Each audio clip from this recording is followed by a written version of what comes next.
26 August 1982ला Chandrapur जिल्ह्यापासून विभाजन करून गडचिरोली जिल्ह्याची निर्मिती झाली।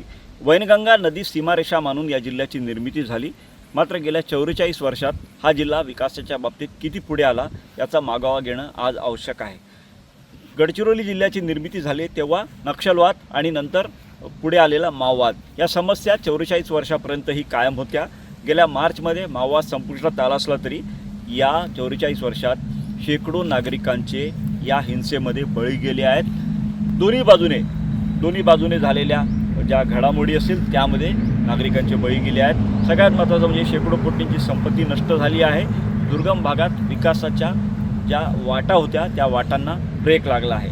आता माओवाद संपुष्टात आलेला आहे। गडचिरोली पोलिसांनी ज्या पद्धतीनं माओवाद संपुष्टात आणण्यात भूमिका बजावली हे खरंच कौतुकास्पद आहे। सगळ्यात महत्त्वाचं आपण जर बघितलं तर आज गडचिरोली जिल्हा हजारो कोटी रुपयांची संपत्ती असलेला जिल्हा आहे, ज्यात लोखनिज आहे, चुनखडी आहे, अशी वेगवेगळ्या गोष्टी आहेत। आणि या जिल्ह्याचे पालकमंत्री असलेले राज्याचे मुख्यमंत्री देवेंद्र फडणवीस यांचं एक स्वप्न आहे जिल्ह्याला विकासाच्या वाटेवर नेण्याचं। त्या दृष्टीनं त्यांनी काही प्रयत्न सुरू केले आहेत।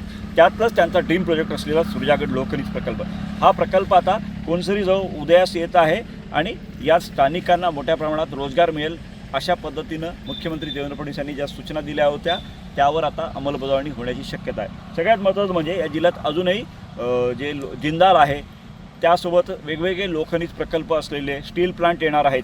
मात्र या जिल्ह्यात आपण बघितलं तर लोखनिजासोबतच वैरागडजवळ हिऱ्याचे साठे आहेत, त्यासोबतच अहेरी सिरोंचा तालुक्यात चुनखडी आहे जी सिमेंट बनवण्यासाठी लागते। त्यावर आधारित सिमेंटचे कारखाने उभे राहिल्यास स्थानिक नागरिकांना मोठ्या प्रमाणात रोजगार मिळू शकतो। या गोष्टी जर आहेत, जिल्ह्याची औद्योगिक क्रांती विकासासाठी जितकी आवश्यक आहे राज्यकर्त्यांचे प्रयत्न आहेत। मुख्यमंत्री देवेंद्र फडणवीस यासाठी खूप वेगळ्या पद्धतीने प्रशासनाच्या सोबत आहेत। मात्र आपण बघितलं तर जिल्ह्यात अजूनही काही गोष्टी मूलभूत बेसिक गरजा आहेत, त्यावर सुद्धा लक्ष देणं राज्य सरकारनं आवश्यक आहे। जिल्ह्यात केवळ 2च बस आगार आहेत 12 तालुक्यांसाठी। अनेक गावांना अजूनही बस सेवेचा लाभ मिळालेला नाही। अनेक अशी गावं आहेत जिथं वीज पुरवठा एकदा खंडित झाला की 3-3 दिवस येत नाही।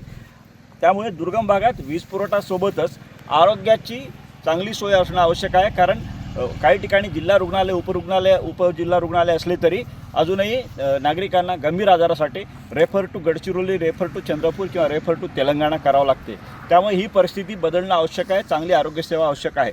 सगळ्यात महत्त्वाचं आपण जर बघितलं तर या जिल्ह्यामध्ये रस्ते खूप महत्त्वाचा विषय आहे। 3 राष्ट्रीय महामार्ग अजूनही अपूर्णावस्थेत आहे। सिरोंचा आलापल्ली हा राष्ट्रीय महामार्ग गेली 6 वर्षे रखडलेला आहे, त्यामुळे त्याचं पूर्णत्वास जाणं हे खूप महत्त्वपूर्ण आहे। दुसरं म्हणजे पावसाळ्यात अनेक गावांचा अजूनही संपर्क तुटतो, तर अशी जी गावं आहेत त्या गावांसाठी कायमस्वरूपी उपाययोजना करण्याचे निर्देश मुख्यमंत्री आणि गडचिरोलीचे पालकमंत्री देवेंद्र फडणवीस यांनी दिलेले आहेत। त्यांनी प्रशासनाला अशा गावांची यादी तयार करून त्यावर तात्काळ कारवाई करण्याचे निर्देश दिलेले आहेत। भामरागडचा संपर्क वारंवार पावसाळ्यात तुटत असतो, तो पूलही जर पूर्ण झाला तर भामरागडचा संपर्क तुटणार नाही। अशा वेगवेगळ्या गोष्टी आहेत ज्या विकासाच्या संदर्भात होणं आवश्यक आहे। मात्र त्यात सगळ्यात महत्त्वाचं म्हणजे अतिदुर्गम भागातल्या नागरिकांपासून तालुका मुख्यालयाच्या नागरिकांपर्यंत रस्ते, वीज, आरोग्य, मोबाईल यंत्रणा या खूप महत्त्वाच्या बाबी आहेत आणि आरोग्याची सोय। त्यामुळे राज्य सरकारनं औद्योगिक क्रांती, औद्योगिक विकासासोबतच नागरिकांच्या या ज्या समस्या आहेत त्यासाठी प्रयत्न करणं आवश्यक आहे। मुख्यमंत्री देवेंद्र फडणवीस यांनी वारंवार गडचिरोली जिल्ह्याच्या विकासासाठी वेगवेगळ्या बैठकांच्या माध्यमातून आपली गंभीरता जी जिल्ह्याच्या विकासासंदर्भातली आहे ती स्पष्टपणे निर्देशित केलेली आहे। मात्र त्यावर प्रशासकीय यंत्रणेनं अंमलबजावणी करणं आवश्यक आहे, तरच हा जिल्हा देशातल्या अतिमागास जिल्ह्याच्या यादीतून बाहेर येईल। महेश तिवारी, न्यूज 18 मराठी, गडचिरोली।